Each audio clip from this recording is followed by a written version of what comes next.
Assalamualaikum warahmatullahi wabarakatuh. Marilah kita bersama-sama mengirimkan sholawat kepada Nabi Muhammad SAW. Semoga dengan syafaat beliau kita semua diberikan tempat di surganya. Sebelum kita lanjut, jangan lupa untuk subscribe, like, dan tinggalkan komentar di bawah. Semoga video ini membawa berkah dan meningkatkan kecintaan kita kepada Rasulullah SAW. Namaku Irfan, dan aku bukan siapa-siapa. Bukan anak pejabat, bukan anak konglomerat, bahkan bukan anak guru atau petani yang punya sawah. Aku hanyalah anak dari seorang wanita tua yang menjual kue keliling ke kampung-kampung dengan baki di kepala dan sandal jepit di kaki. Sejak kecil aku tahu hidup tak pernah ramah pada kami. Tapi aku tak pernah mengeluh, karena senyuman ibu adalah semangatku. Ia adalah alasanku untuk terus bangun setiap pagi, menggulung harapan dari secangkir teh manis hangat dan sisa-sisa doa malam yang belum usai. Kami tinggal di sebuah desa kecil di pinggiran Lebak, Banten. Rumah kami terbuat dari kayu yang sudah mulai lapuk dimakan waktu. Atapnya bocor, dindingnya berlubang, dan lantainya kadang bergemeretak jika diinjak terlalu keras. Tapi di sanalah semua kenangan tumbuh, bersama tangis dan tawa yang tak pernah sepenuhnya hilang. Sejak ayahku meninggal dalam kecelakaan truk saat aku kelas 3 SD, hidup kami makin sulit. Ibu bekerja lebih keras, bangun sebelum azan subuh berkumandang dan pulang saat matahari sudah lelah bersinar. Tak jarang ia pulang dengan kue-kue yang tak laku dijual, yang kemudian kami makan sambil tertawa kecil meski hati perih menahan lapar. Hingga suatu hari, semuanya berubah. Itu hari Jumat, hari yang seharusnya penuh berkah. Tapi bagi kami, itu hari malapetaka. Hujan deras mengguyur desa sejak pagi. Aku baru saja pulang dari mengantarkan barang ke pasar, bekerja sebagai buruh angkut musiman. Bajuku basah kuyup, dan aku melihat ibu terduduk di tikar depan dapur dengan wajah pucat. "Ibu kenapa?" tanyaku panik. Ia hanya menunjuk selembar kertas di tangannya. Surat penagihan dari rentenir. 5 hari lagi jatuh tempo, Fen, katanya lirih. Kalau kita nggak bisa bayar, mereka ancam bawa ibu ke kantor polisi. Aku membaca surat itu. Jumlahnya 20 juta rupiah. Uang yang terasa seperti mimpi buruk bagi kami. Aku menggigit bibir. Aku tahu ibu meminjam uang itu untuk biaya sekolahku di kota. Untuk impianku. Dan sekarang aku merasa menjadi anak paling egois di dunia. Malamnya, kami makan seadanya. Singkong rebus dan sambal terasi. Tapi belum sempat selesai. Suara motor berhenti di depan rumah. Kami saling menatap. Suara langkah kaki terdengar jelas menjejak lantai kayu berderit. Tok tok tok. Ibu Nur, buka. Ini saya, Pak Jalil. Ibu bangkit, menutup kerudungnya, dan berjalan ke depan dengan langkah gemetar. Aku mengikutinya. Pintu dibuka, dan di sana berdiri Pak Jalil, lelaki parubaya dengan perut buncit dan tatapan tajam. Di belakangnya berdiri 2 pria kekar dengan jaket kulit dan wajah tak bersahabat. "Waktunya habis, Bu Nur," kata Pak Jalil datar. "Saya sudah beri cukup waktu. Sekarang lunasi atau kita bawa ini rumah." Ibu merapikan kerudungnya. "Pak Jalil, tolong beri waktu seminggu saja lagi. Saya janji, saya akan cari cara." Pak Jalil tertawa dingin. "Janji? Sudah berapa kali ibu janji? Saya bukan yayasan sosial. Tapi saya ini orang baik. Saya datang malam ini bukan buat marah. Tapi bawa solusi." Aku mengerutkan dahi. "Solusi?" Saya dengar anak ibu ini, Irfan, belum menikah. Anak saya, Sari, butuh suami. Aku langsung menegang. Dia perempuan baik, tapi nasibnya kurang baik. Lumpuh karena kecelakaan.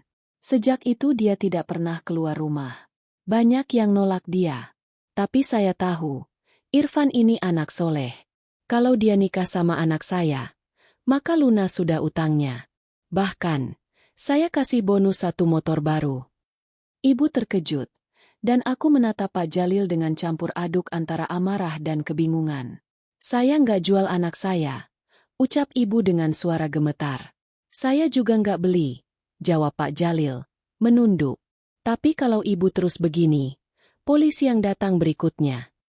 Aku mengertakkan gigi. Aku mau ketemu dia dulu. Ucapku dingin. Pak Jalil menyeringai. Besok jam 1 siang, rumah saya. Saya tunggu. Mereka pergi meninggalkan kami dalam keheningan yang lebih menyakitkan daripada ribuan tamparan. Ibu duduk di tikar, menangis. Aku hanya bisa menatap langit-langit rumah yang basah oleh bocoran air hujan. Malam itu aku tak bisa tidur. Aku mendengar suara ibu menangis di kamar sebelah. Aku ingin menangis juga, tapi air mataku terasa kering. Aku hanya bisa memejamkan mata, menatap gelap, dan bertanya dalam hati, benarkah ini satu-satunya jalan? Keesokan harinya aku berjalan menuju rumah Pak Jalil. Jalan tanah yang becek kulalui dengan sandal jepit basah. Rumah Pak Jalil berada di tengah ladang sawit, besar dan megah, tak seperti rumah warga kebanyakan. Pagar besi tinggi dan ket mengilap menunjukkan betapa jauhnya jurang antara mereka dan kami. Seorang pembantu membuka pintu. Silakan masuk. Nona Sari menunggu di taman belakang. Aku melewati lorong panjang dan halaman dalam yang penuh tanaman hias. Di ujung taman, di bawah pohon Kamboja yang sedang berbunga, duduk seorang gadis muda di atas kursi roda. Kulitnya pucat, wajahnya cantik, tapi kosong. Matanya tajam namun tak bergairah. Rambutnya panjang tergerai, menutupi pundak. Aku Sari, katanya tanpa senyum. Kau Irfan. Aku mengangguk. Iya. Kami diam cukup lama. Angin bertiup pelan, menggerakkan daun-daun. Aku tahu kenapa kau di sini, ucapnya pelan. Ayahku paksa kau, kan? Aku tak menjawab. Ia tertawa kecil. Aku juga nggak mau nikah. Tapi aku sudah capek tinggal di rumah ini. Kalau nikah bisa bikin aku keluar dari sini, kenapa tidak? Aku menatapnya. Ada kesedihan dalam suaranya. Ada luka yang tak bisa dijelaskan dengan kata-kata. Kau benci aku? Tanyanya tiba-tiba. Aku terkejut. Tidak. Jawabku jujur. Aku cuma bingung. Tak tahu harus bagaimana. Sari mengangguk pelan. Kalau kita nikah, kita pura-pura saja. 2 tahun, lalu cerai. Utang lunas. Aku bebas. Kau juga bebas. Aku terdiam. Skenario itu terdengar mudah. Tapi hati manusia tak sesederhana itu. Dan aku tahu, tak akan pernah ada yang benar-benar bisa berpura-pura dalam hal seperti ini. Hari itu, langit tak menunjukkan tanda-tanda akan cerah. Awan gelap menggantung seperti firasat yang tak pernah diundang. Aku berdiri di depan cermin kecil yang menempel di dinding rumah.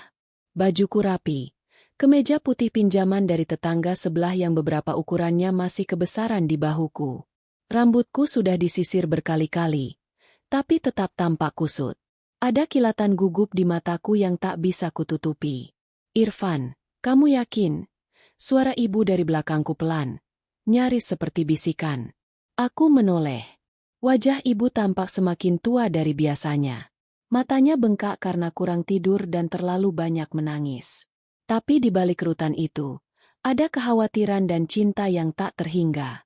Aku nggak yakin, Bu. Jawabku jujur. Tapi kalau ini bisa selamatin ibu, aku rela. Ibu memelukku. Erat. Aku bisa merasakan tubuhnya bergetar. Jam 11 siang. Kami diantar oleh sepupu ke rumah Pak Jalil. Hari itu menjadi hari yang tidak akan pernah kulupakan. Di depan rumah megah itu, telah berdiri tenda sederhana. Beberapa kursi plastik tersusun rapi, dan orang-orang mulai berdatangan, sebagian dari pihak keluarga Pak Jalil. Sisanya hanyalah tetangga sekitar yang penasaran akan kabar pernikahan mendadak antara pemuda miskin dan gadis lumpuh anak orang kaya. Aku duduk kaku di kursi pengantin. Sari, dengan gaun putih sederhana, duduk di kursi roda di sampingku. Wajahnya tenang. Tapi mata kami tidak pernah saling bertemu lebih dari 3 detik. Kami seperti 2 orang asing yang sedang dijodohkan oleh takdir. Bukan karena cinta, tetapi karena hutang. Prosesi akad berjalan cepat. Aku mengucap ijab kabul dengan suara lantang meskipun dadaku berdegup lebih keras dari gendang di acara pernikahan itu. Setelah semuanya selesai, Tamu mulai mengucapkan selamat dengan senyuman palsu dan tatapan penasaran. Wah, luar biasa ya Irfan. Dapat istri orang kaya. Rezeki nggak kemana. Aku hanya tersenyum kaku. Tidak ada satupun dari mereka yang tahu bahwa aku merasa seperti burung yang dilepas dari satu sangkar hanya untuk dimasukkan ke dalam kurungan yang lain. Setelah acara selesai, aku dan Sari dibawa ke kamar yang sudah disiapkan. Sebuah kamar besar dengan ranjang empuk, AC, dan lemari besar. Tapi kamar itu terasa dingin. Bukan karena suhu, tapi karena rasa asing yang menggantung di udara. Sari duduk di kursi rodanya, menatap jendela. Kau bisa tidur di sofa, ucapnya tanpa menoleh. Aku nggak butuh kau pura-pura baik. Aku tidak menjawab. Aku tahu dia juga merasa terjebak. Sama sepertiku. Malam itu, aku tidur di sofa sambil memandangi langit-langit. Aku mencoba memahami keadaanku. Aku sudah menikah. Tapi aku tak merasa seperti suami. Tidak ada cinta. Tidak ada harapan. Hanya perasaan kosong dan ketakutan. Beberapa hari setelah pernikahan, aku mulai bekerja di toko milik Pak Jalil. Ia memberiku tugas sebagai penjaga gudang dan pencatat barang. Aku menerima pekerjaan itu dengan pasrah. Toh, aku tak bisa berbuat banyak. Dan lagi, aku butuh aktivitas untuk melupakan apa yang terjadi. Di rumah, aku dan Sari jarang bicara. Kami seperti dua aktor dalam panggung yang terlalu luas dan dialog yang terlalu sempit. Tapi ada sesuatu dari Sari yang mulai membuatku penasaran. Suatu malam, saat aku pulang lebih cepat dari biasanya, aku melihat Sari di taman belakang. Ia duduk sendirian, tangannya memegang buku gambar, dan di depannya ada kanvas yang sudah setengah jadi. Lukisannya indah. Langit senja dengan siluet pepohonan dan burung-burung yang pulang ke sarang. Kamu melukis? Tanyaku, mendekat. Sari menoleh. Kali ini, tatapannya sedikit berbeda. Tidak lagi dingin, tapi ada percikan kecil yang sulit dijelaskan. Dulu, jawabnya. Sebelum aku lumpuh. Sekarang ya, sekadar pelarian. Aku duduk di bangku taman di sampingnya. Hening sebentar, sebelum aku kembali bicara. Kenapa kamu nggak pernah keluar dari rumah? Ia menarik napas panjang. Aku malu, katanya. Sejak kecelakaan itu, semua orang memandangku seperti barang rusak. Bahkan calon tunanganku waktu itu langsung putuskan hubungan. Aku terkejut. Kamu pernah hampir menikah? Iya. Namanya Fikri. Kami bertunangan 3 bulan sebelum kecelakaan. Dia kabur setelah tahu aku lumpuh. Katanya dia nggak siap hidup dengan wanita yang nggak bisa jalan. Aku menunduk. Sekarang semuanya mulai masuk akal. Luka di hati Sari tak kalah besar dari luka di tubuhnya. Hari-hari selanjutnya, perlahan kami mulai saling bicara. Tak banyak, tapi cukup untuk membuat ruang hampa di antara kami mengecil sedikit demi sedikit. Aku mulai melihat sisi lain dari Sari. Ia bukan hanya perempuan yang keras dan dingin, tapi juga rapuh dan penyayang. Ia suka membaca puisi, mencintai warna senja, dan punya impian untuk membuka galeri lukisan sendiri. Satu malam, saat aku kembali dari kerja dan menemukan dia tertidur di kursi rodanya di taman, aku selimuti dia dengan jaketku. Dan saat dia membuka mata, dia tersenyum untuk pertama kalinya padaku. Senyuman itu, entah kenapa, membuat hatiku hangat. Seolah-olah seluruh alasan aku menerima pernikahan ini mulai berubah bentuk. Dari keterpaksaan menjadi kepedulian. Dari kepedulian menjadi sesuatu yang belum bisa kusebut dengan pasti. Tapi aku juga tahu, tidak semua orang senang melihat perubahan ini. Termasuk Pak Jalil. Ia mulai mengawasi gerak-gerikku lebih ketat. Ia mulai bertanya-tanya kenapa aku dan Sari tampak semakin dekat. Ia bahkan pernah bilang padaku, "Jangan terlalu baper, Fen. Ini semua cuma kontrak. 2 tahun, cerai, selesai."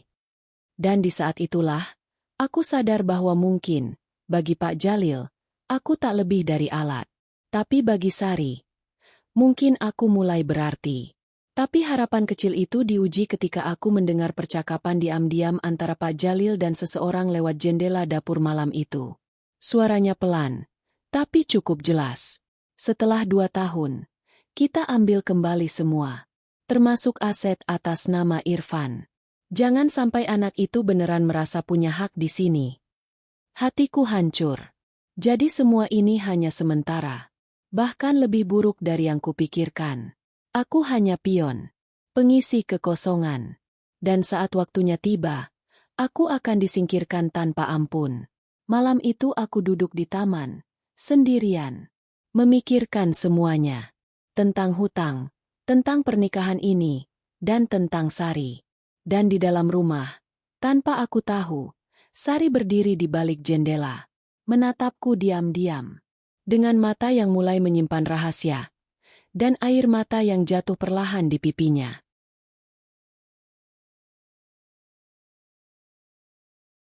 Hari-hari setelah malam itu terasa berbeda. Bukan karena cuaca atau jadwal kerja, tapi karena hatiku mulai diguncang perasaan yang tak seharusnya ada. Sejak pernikahan itu, aku memang tidak pernah berharap apapun dari Sari. Tapi senyumnya yang pelan, tatapannya yang mulai hangat, dan cara dia memanggil namaku dengan suara pelan, semuanya mulai mengubah caraku memandangnya. Namun, bayang-bayang percakapan Pak Jalil masih mengganggu pikiranku. Bahwa semua ini hanya permainan waktu. Bahwa aku hanya dipakai. Dan pada akhirnya akan dibuang. Aku ingin percaya bahwa Sari tidak seperti ayahnya. Tapi bagaimana jika aku salah? Pagi itu aku keluar lebih pagi dari biasanya. Aku ingin menghindari pertemuan dengan Pak Jalil, yang kini mulai menaruh curiga sejak ia tahu hubungan kami mulai hangat.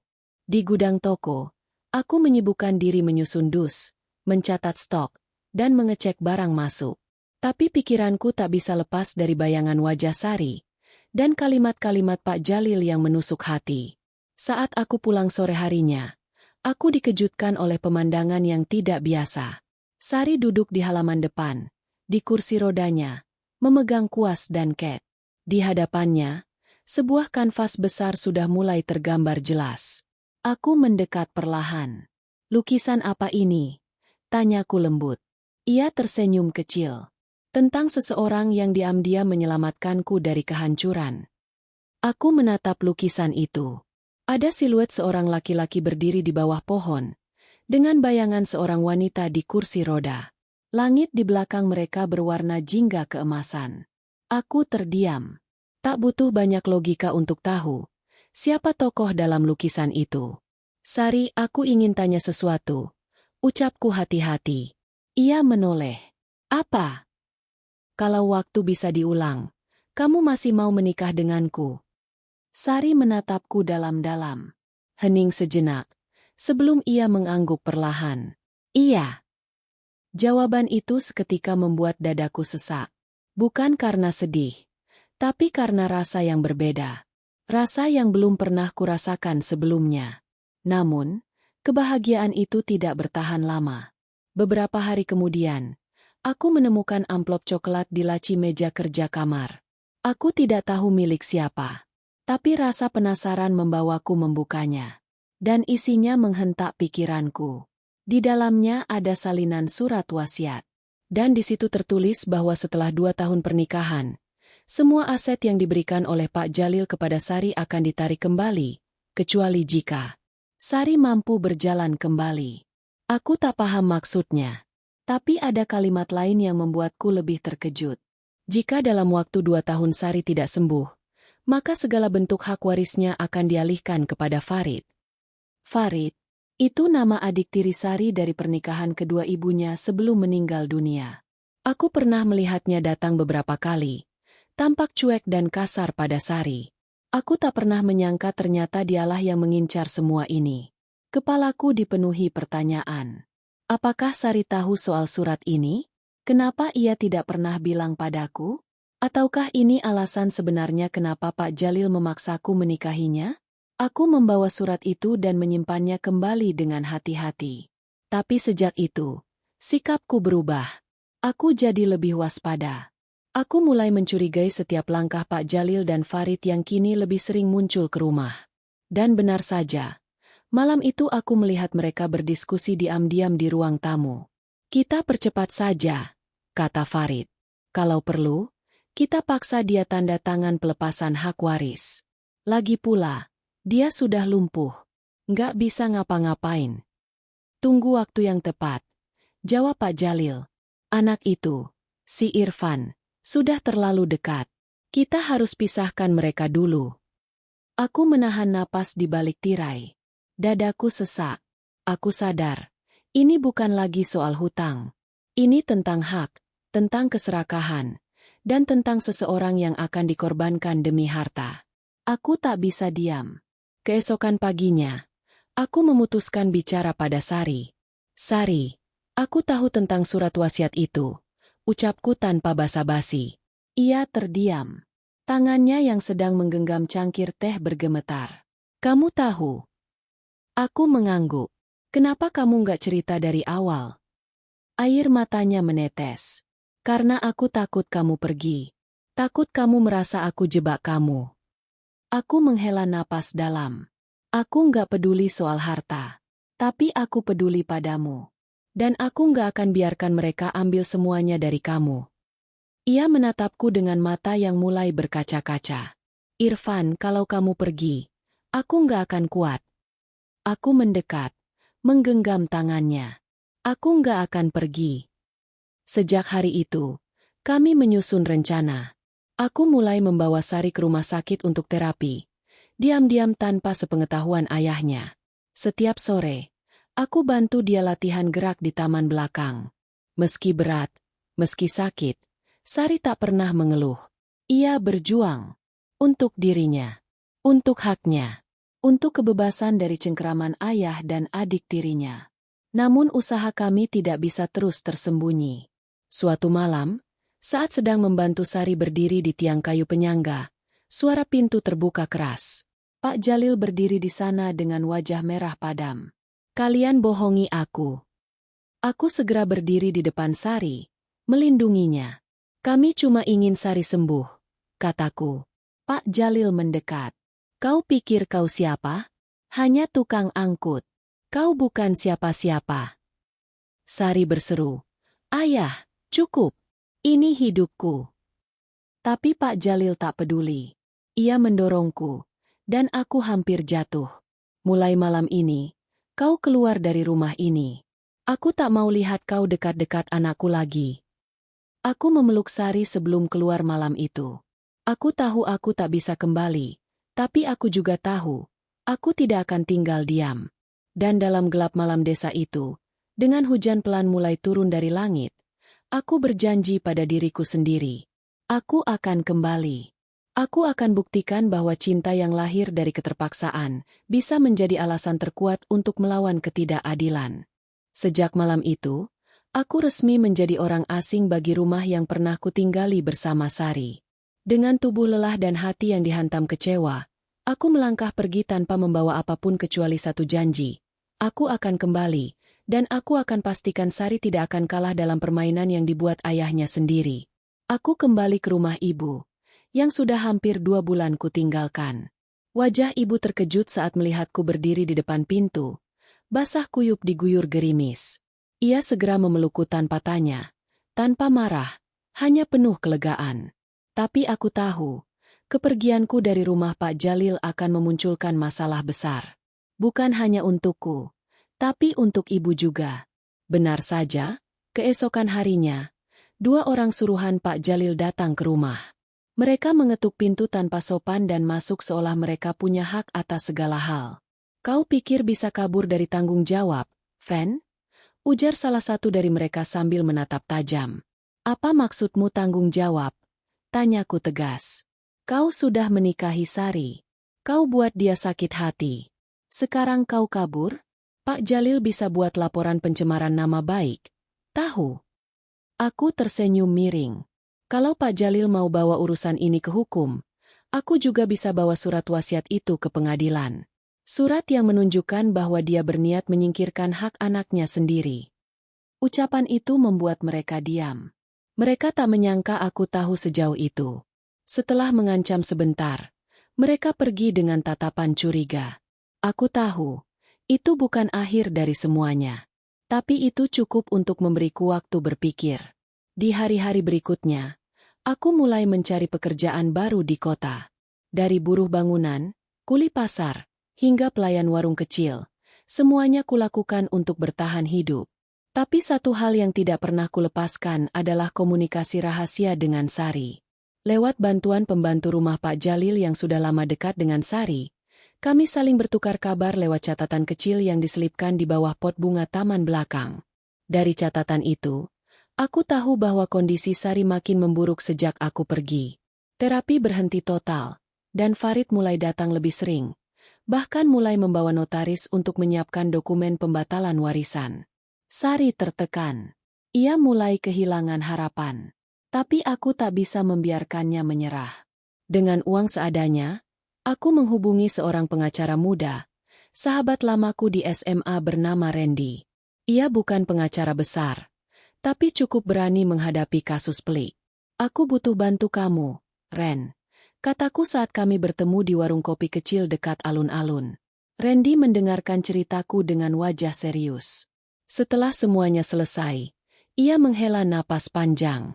Kalau kamu punya bukti soal surat wasiat itu, dan bisa menunjukkan bahwa Sari ditekan secara psikis serta fisik untuk melepaskan haknya, kita bisa bawa ini ke pengadilan, ujarnya. Aku punya fotokopinya. Aku juga punya catatan percakapan rahasia antara Pak Jalil dan Farid.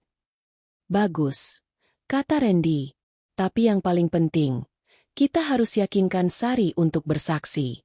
Tanpa dia, kasus ini nggak akan kuat. Aku terdiam. Aku tahu itu. Tapi bagaimana caranya? Sari bahkan tak bisa keluar rumah tanpa bantuan. Hari itu juga aku menulis surat yang paling panjang dalam hidupku.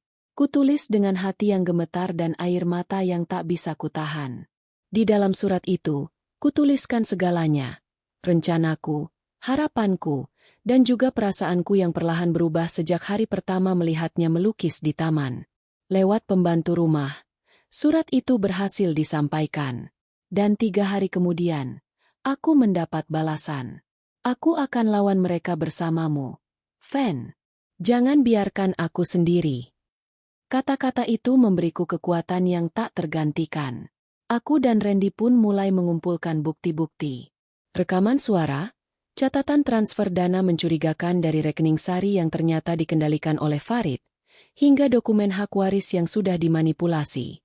Di saat bersamaan, aku mulai menyebarkan kabar ke media lokal tentang potensi penyalahgunaan hak waris oleh keluarga konglomerat yang menekan anaknya sendiri. Tak perlu waktu lama, nama Pak Jalil mulai jadi bahan pembicaraan. Kemarahan Pak Jalil memuncak. Ia mengirim ancaman melalui orang-orangnya. Tapi aku tak goyah. Aku tahu, kebenaran mulai berpihak pada kami. Puncaknya terjadi saat Sari diam-diam meninggalkan rumah dengan bantuan pembantu setia itu. Dengan kursi roda dan tubuh yang masih lemah, ia datang ke rumahku. Ibu langsung memeluknya seolah Sari adalah anak kandungnya sendiri. Saya nggak bisa tinggal di sana lagi, Bu, katanya pelan. Ibu hanya mengangguk sambil mengusap punggung Sari. Beberapa hari kemudian, Sari resmi mengajukan gugatan ke pengadilan. Dengan bantuan Randy, semua bukti disusun rapi. Sementara itu, Farid dan Pak Jalil terus mengelak. Tapi opini publik sudah terbentuk. Banyak media lokal mengangkat kisah perjuangan seorang perempuan lumpuh yang melawan keluarganya sendiri demi keadilan. Di ruang sidang, Sari tampil dengan keberanian luar biasa. Meski duduk di kursi roda, suaranya tegas. Ia membeberkan semua tekanan, kebohongan, dan rencana jahat ayah serta adik tirinya. Di akhir sidang, hakim memutuskan bahwa semua hak waris Sari tetap sah, dan segala manipulasi yang dilakukan Farid dinyatakan batal demi hukum. Pak Jalil dicabut hak kuasanya sebagai wali atas aset milik Sari. Sementara Farid dijatuhi hukuman percobaan karena terbukti melakukan penggelapan. Hari itu, aku berdiri di luar gedung pengadilan menunggu Sari. Saat ia keluar, aku menghampirinya dengan senyum. "Sekarang kamu bebas," kataku pelan. Sari tersenyum kecil. "Tapi aku nggak mau bebas kalau kamu nggak ada." Aku menatapnya lama. lalu berlutut di hadapannya. Aku memang menikahimu karena keterpaksaan, Sar. Tapi yang membuatku bertahan sampai sekarang, itu karena aku mencintaimu. Sari menangis. Untuk pertama kalinya. Bukan karena luka, tapi karena bahagia. Dan di antara sorotan kamera wartawan yang tak berhenti berkedip, aku tahu ini bukan akhir cerita kami. Ini adalah awal dari kehidupan yang kami perjuangkan bersama. Bukan karena terpaksa, tapi karena saling percaya, dan karena cinta yang tumbuh dari luka. Setelah semua proses hukum selesai dan keadilan berpihak pada Sari, kehidupan kami tak serta-merta berubah menjadi sempurna. Bahkan, perjuangan kami terasa baru saja dimulai. Meski segala bentuk warisan dan aset yang menjadi hak Sari berhasil dipertahankan, luka batin yang ia alami selama bertahun-tahun tidak sembuh dalam sekejap. Dan meski aku tak lagi menjadi buruh angkut, hidup kami tetap berjalan dengan penuh kehati-hatian. Kami menyewa rumah kecil tak jauh dari rumah ibu, dengan halaman belakang sederhana yang cukup untuk menanam bunga matahari kesukaan Sari. Meski sederhana, rumah itu penuh ketulusan. Tidak ada pengawasan, tidak ada tekanan, dan tidak ada permainan kekuasaan. Hanya dua orang manusia yang berusaha memulai ulang, meski dengan bekas luka yang masih terbuka. Setiap pagi, aku mengantar Sari ke tempat terapi di kota. Ia sudah mulai bisa mengangkat kakinya sedikit demi sedikit. Meskipun prosesnya lambat, tapi ia tidak pernah menyerah. Ketekunan dan semangatnya membuatku semakin hormat padanya, bukan hanya sebagai istri, tapi sebagai manusia yang pantang dikasihani. Fen, katanya suatu sore di taman belakang sambil memegang buku gambar. Apa kamu pernah nyesal? Aku menoleh. Nyesal apa? Menikah sama aku. Lewat semua ini. Dibuang dari rumah megah. Tidur di lantai saat awal-awal. Hidup seadanya. Aku menghela napas panjang, lalu tersenyum kecil. Aku justru bersyukur. Kalau bukan karena ini semua, aku nggak pernah tahu arti cinta yang sesungguhnya. Bukan cinta dari pandangan pertama atau dari wajah cantik, tapi cinta karena perjuangan. Karena mau sama-sama jatuh dan bangkit. Sari menatapku lama. Air matanya menetes pelan, tapi senyumnya merekah seperti senja yang menenangkan. Dalam waktu 3 bulan sejak putusan pengadilan, nama Sari mulai dikenal sebagai simbol keberanian. Sejumlah media dan organisasi sosial mulai datang untuk mengundangnya berbicara di acara-acara motivasi. Namun yang membuatku terkejut, suatu hari ia berkata padaku, "Aku mau buka galeri lukisan. Fen, aku mau tunjukin bahwa aku bukan orang cacat. Aku seniman. Aku punya nilai. Dan aku mau bantu perempuan-perempuan lain yang mungkin merasa hancur kayak aku dulu." Itu hari yang luar biasa. Aku menyaksikan sendiri bagaimana Sari mulai mengubah penderitaannya menjadi kekuatan. Bersama beberapa teman kampus lamanya, kami menyusun proposal, merancang konsep galeri, dan mencari lokasi yang strategis. Kami tak punya modal besar, tapi kami punya semangat. Dan itu cukup. Sementara itu, hubunganku dengan ibu pun semakin erat.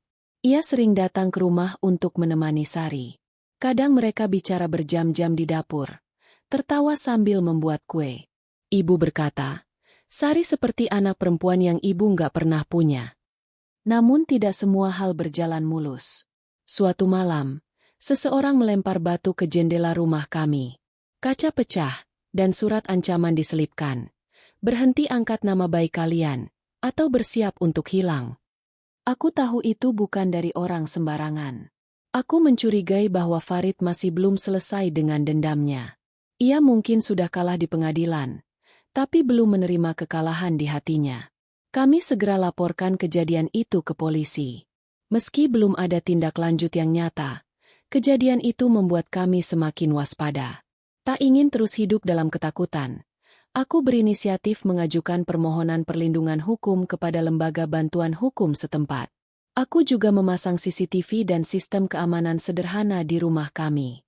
Randy, yang sejak awal membantu kami, juga memberikan jaringan media untuk membesarkan kampanye kami tentang perlindungan terhadap perempuan penyintas tekanan keluarga dan manipulasi harta. Kampanye itu menjadi viral. Banyak orang mulai membuka suara, bercerita tentang luka mereka, tentang tekanan warisan, dan tentang keinginan untuk bangkit. Dan di tengah semua itu, Sari menjadi simbol kekuatan. Namanya disebut dalam diskusi publik, tulisannya dimuat di blog-blog besar, dan lukisannya dipamerkan di acara amal. Galeri kecil kami akhirnya resmi dibuka di bulan ke-7 sejak kami pindah. Aku masih ingat hari itu.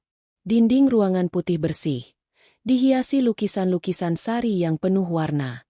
Dari langit jingga, siluet manusia duduk sendiri, hingga lukisan abstrak yang menggambarkan pergolakan batin. Di tengah ruangan, ada satu lukisan besar berjudul, Langkah Pertama.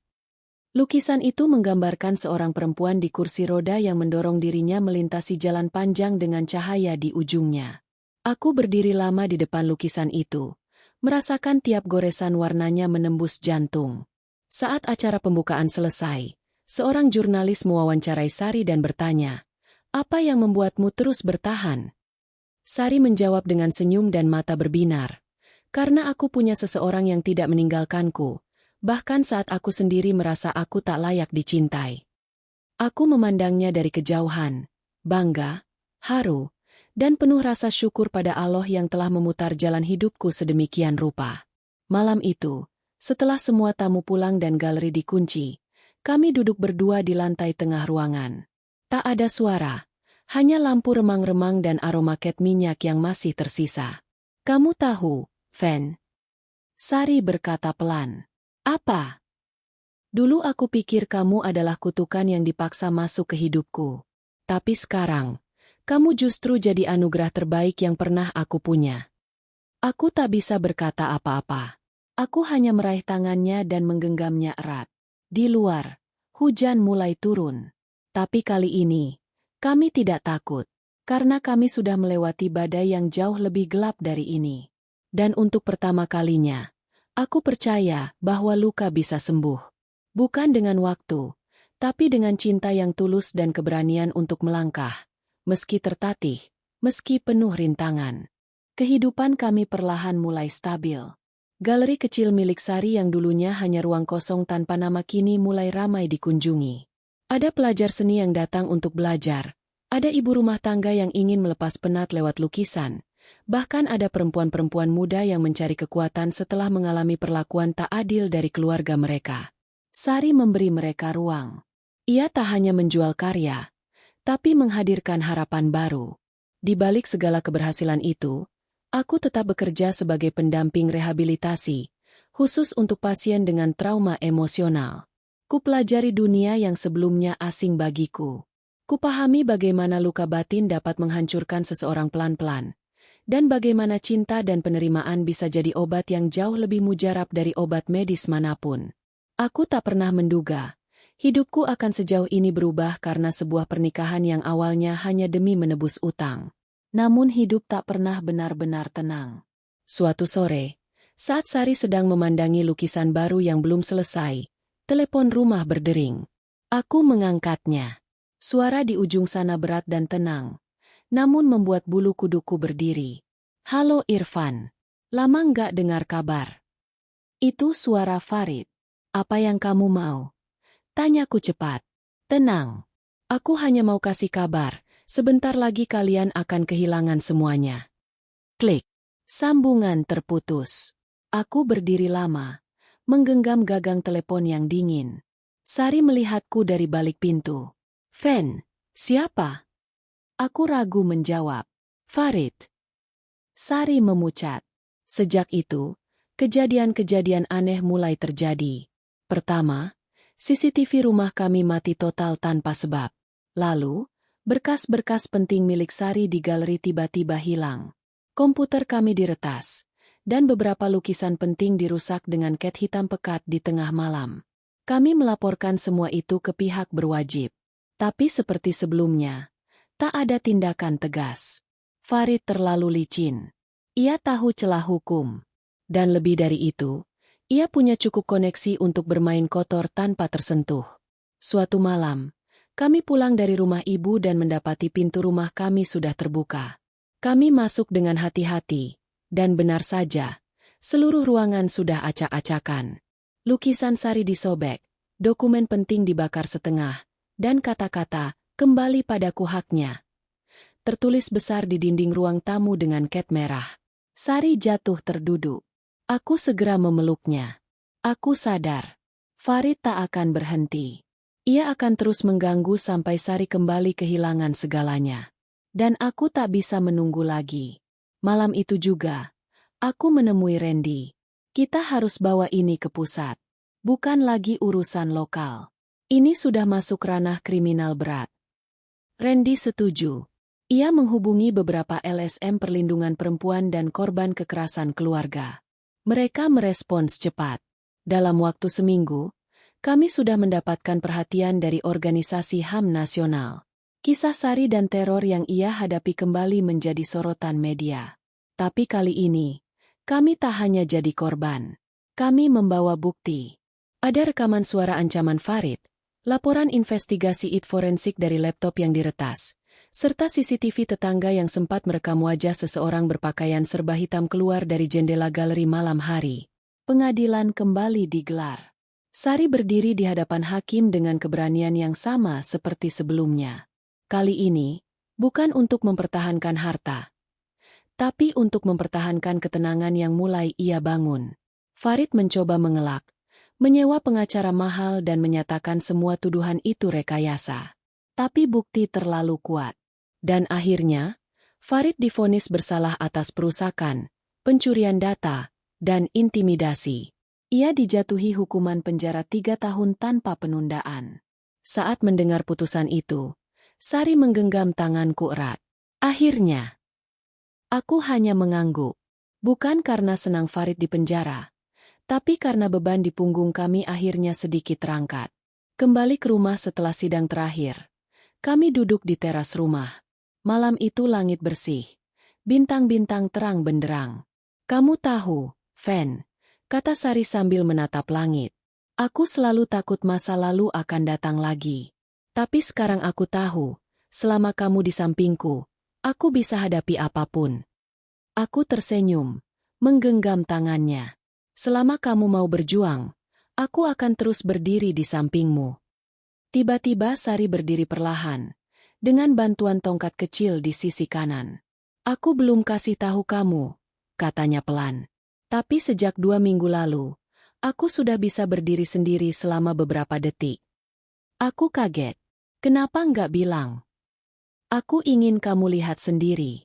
Hari ini, aku berdiri bukan karena terapi, tapi karena kamu." Air mataku menetes. Untuk pertama kalinya, bukan karena sedih, tapi karena syukur. Sari berdiri, meski hanya beberapa detik. Tapi itu langkah pertama yang ia ambil dalam bertahun-tahun. Langkah kecil yang menandai awal kebebasan sejati.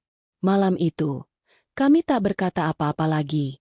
Hanya saling menggenggam tangan dan mendengarkan suara alam yang seolah ikut merayakan kebangkitan kami. 2 tahun sejak hari pernikahan yang awalnya hanya demi menebus utang, hidup kami telah berubah jauh melampaui yang pernah kubayangkan. Waktu, luka, dan perjuangan telah membentuk hubungan kami bukan dari cinta instan, melainkan dari keteguhan menghadapi penderitaan yang datang silih berganti. Kini, Sari tak lagi sepenuhnya bergantung pada kursi roda. Ia bisa berjalan beberapa langkah tanpa bantuan, walau dengan napas tertahan dan peluh mengucur deras. Tapi tiap langkahnya adalah bukti bahwa semangat tak pernah bisa dikalahkan oleh tubuh yang lemah.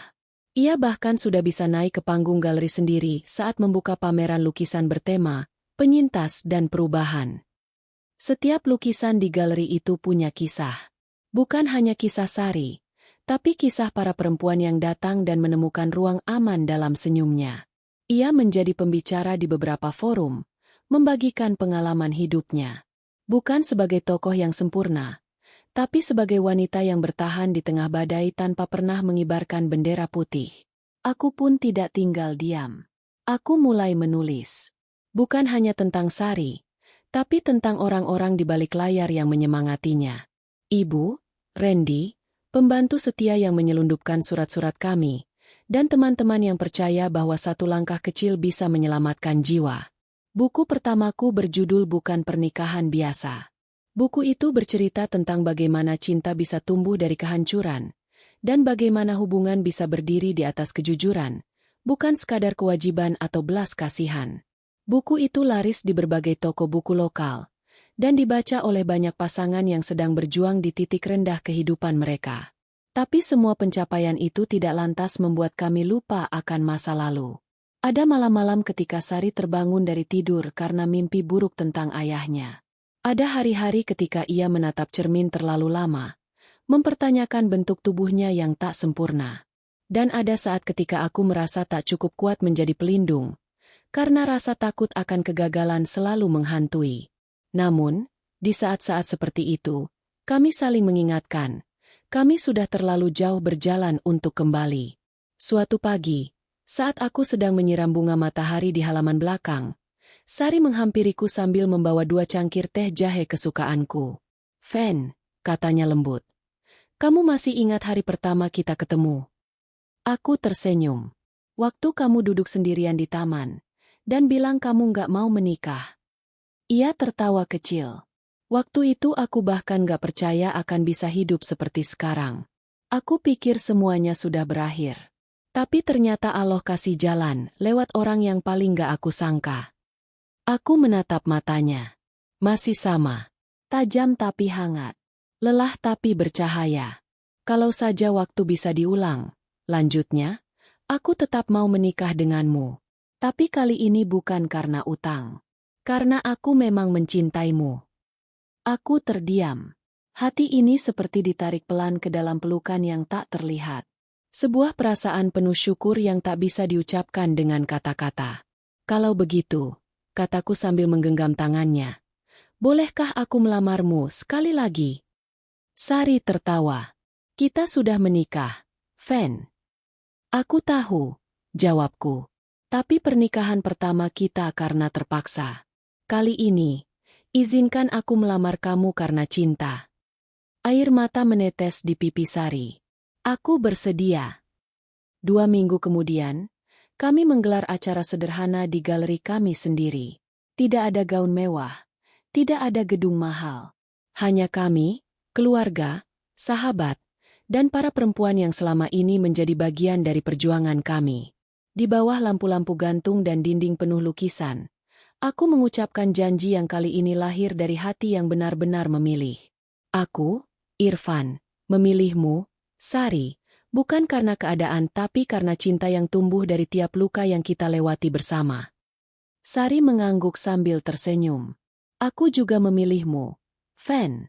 Karena kamu adalah rumah yang tak pernah kutemukan dimanapun, sampai aku terluka." Tepuk tangan mengiringi pelukan kami. Di antara haru dan bahagia, aku tahu bahwa perjalanan belum berakhir. Masih ada masa depan yang penuh misteri. Masih ada hari-hari sulit yang menunggu. Tapi kali ini, kami tidak sendirian. Kami bukan lagi sepasang manusia yang disatukan oleh keterpaksaan.